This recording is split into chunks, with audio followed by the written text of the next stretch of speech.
We've been talking about the importance of worldview and how each of us has a worldview through which we look at the world, understand the world, and it is our worldview that will determine the kind of society that we build. Another way of looking at this is to say that ideas have consequences. I found this illustration of a tree to be particularly helpful to people. A tree has roots, and the roots of the tree correspond to the belief system of a people. Then you have the trunk of the tree, and the trunk corresponds to the values that are derived from that belief system. What is good? What is bad? What is beautiful? What is ugly? So the value system comes from the belief system. The values, the trunk, leads to the branches of the tree, which is the behavior that comes from the value system. And then the fruit of the tree, the fruit is the outcome of the behavior. Ideas have consequences.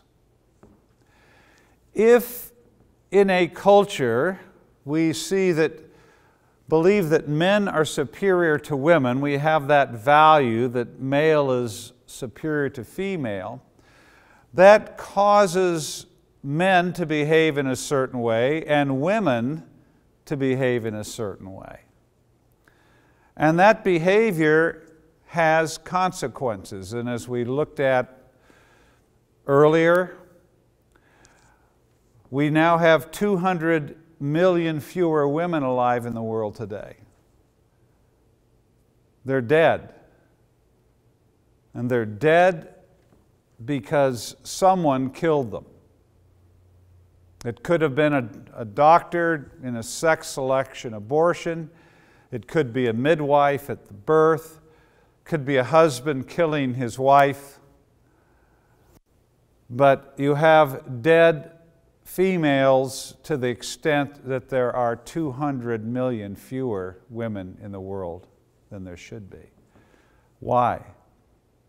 The fruit comes from the root, the belief system that produced the value system that male is superior to female. The next thing that we want to see is that ideas spread. And they spread in three ways. They spread around the world, then they spread through time, and then they penetrate culture. And I'd like to look at each one of these for a moment. First of all, ideas spread around the surface of the world.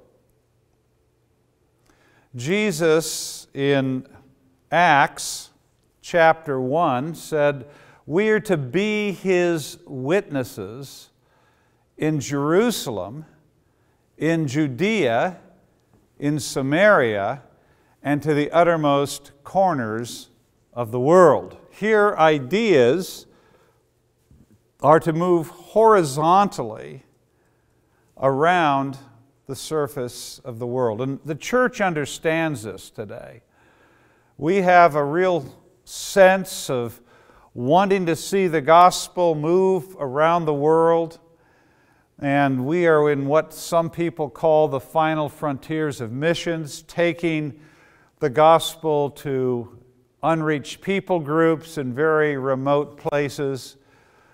And the mission thrust has moved outwards around the surface of the world. The next way ideas travel, they travel through time from one generation to another.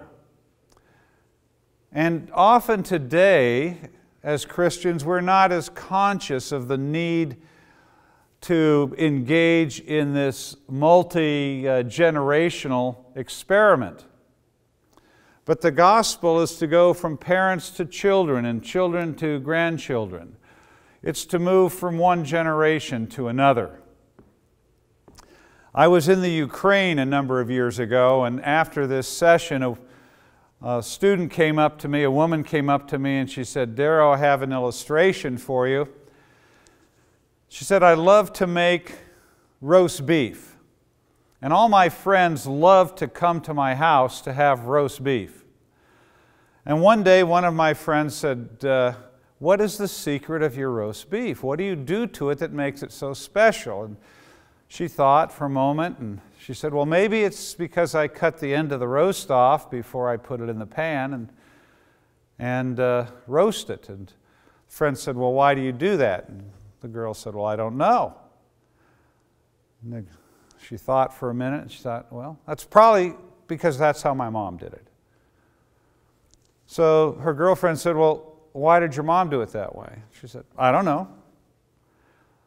"Well, next time you see your mom, ask your mom why she cut the end of the roast off." And so when she saw her mother later in the week, she said, "Mom, why did you cut the end of the roast off?" And the mother said, "I don't know. That's just how Grandma did it."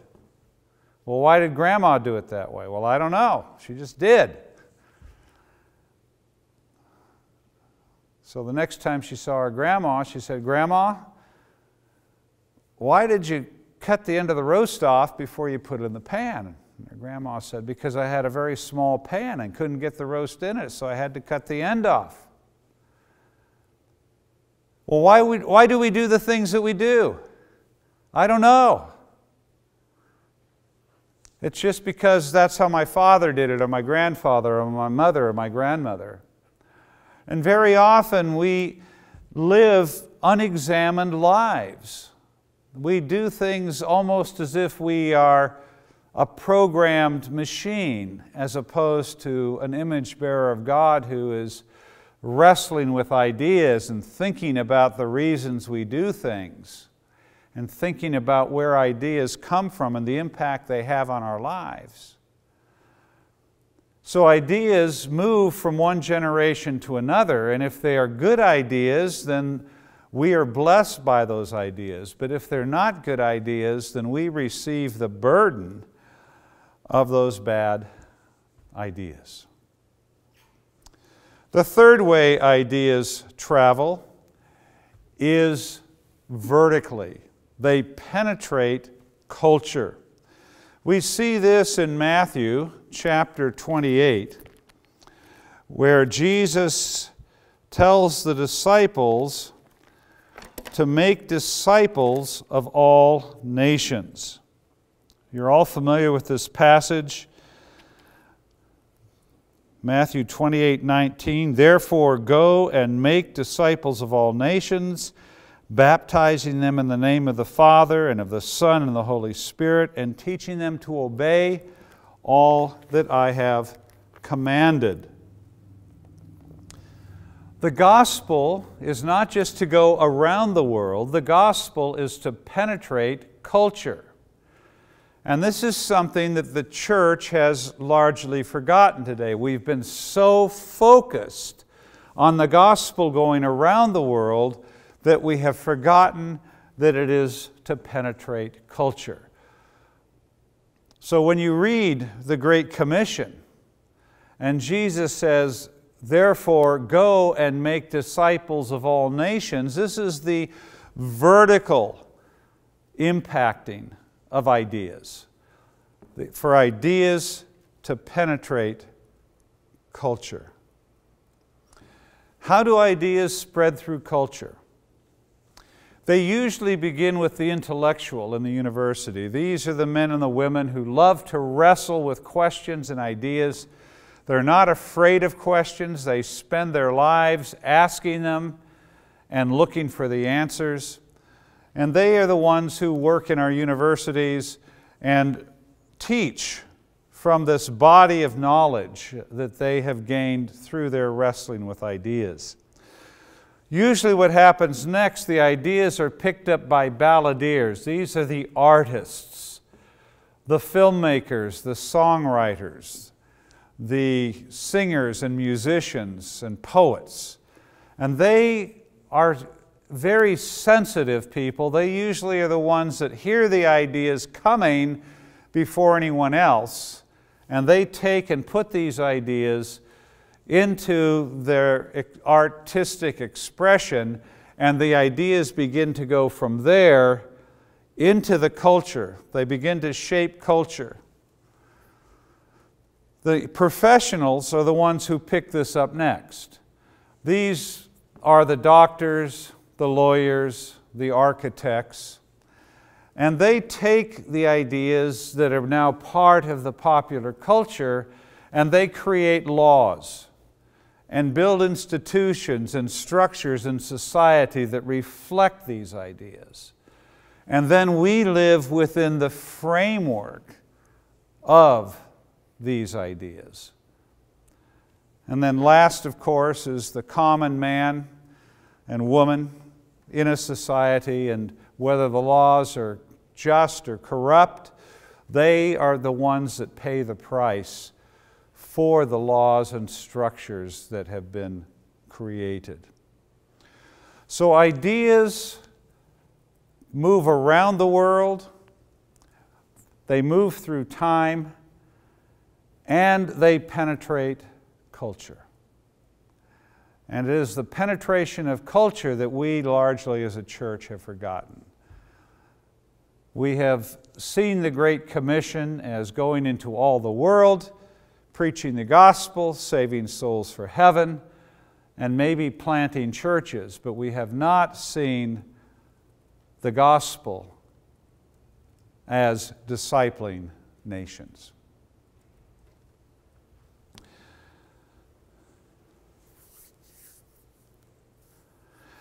What does it mean for the gospel to penetrate culture? I'd like you to reflect on that.